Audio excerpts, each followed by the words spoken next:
When I was 4 years old, my family left our country Iran and moved to Germany. It was a tough decision, but it was the best possible solution at the time for the family to survive. I learned the German language and attended primary school. A few years later, I entered secondary school and completed my degree in 2008. While at secondary school, I had to apply for secondary 2 school. Most of the students that had previously applied for the school were granted a seat. For this reason, I had to apply for vocational school and enroll on the waiting list. Germany has a different and more complicated educational system compared to the United States of America. However, although I was on the waiting list, I didn't waste a second of my time and did anything in my power to improve myself. I helped my dad at work and meanwhile took some English courses. English has always been my favorite subject, so I could learn with a passion. Waiting long for school seat didn't last forever, and I had to choose a different path for my future. I decided to study in the United States of America and leave Germany, and this time without my family. I spoke with my relatives in the United States about my decision, and they luckily supported me. I understood that studying in another country would be challenging at times, but I felt that I was ready for it because I wanted to try something new. I wanted to change my life and experience something new. Hi, my name is Parham, and today I'm going to inform you about the long yet very stressful visa application process that international students have to overcome before entering the United States. So let's start with the photo requirements for US visas, because you have to meet some general requirements. I can tell you that they are very picky about the photo requirements. For example, both of your ears have to be visible. I, for example, was asked to get a new photo just because my left ear was hardly visible.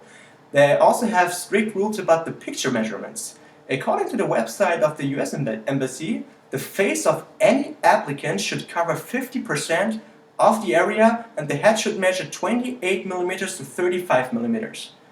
Also, the application will not be processed if the photo is older than 6 months. So now that you know about the photograph requirements, let's talk about the visa application fee. The website of the US Embassy also states that the fee amount varies from $160 to $270, and that all fees are non-refundable and non-transferable. In short, the type of visa determines the fee amount.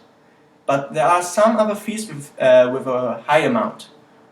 There is an additional $180 fee required by the student and exchange visitor information system.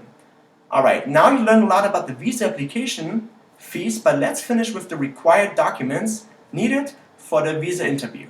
There are a lot of documents that need to be submitted at the time of the interview.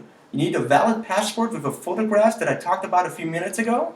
You need an online application form with the confirmation pages, as well as the appointment confirmation.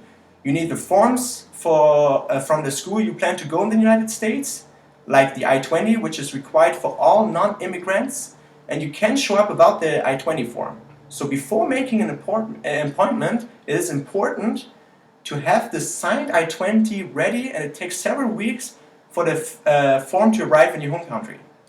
Okay, alright, so now that you see how difficult, stressful, and time-consuming a visa application can be, let's go back over what I talked about today.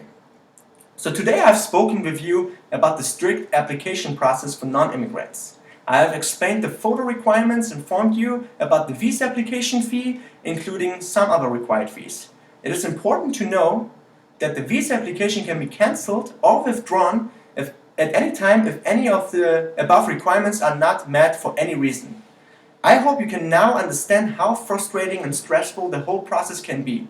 Thank you very much for listening.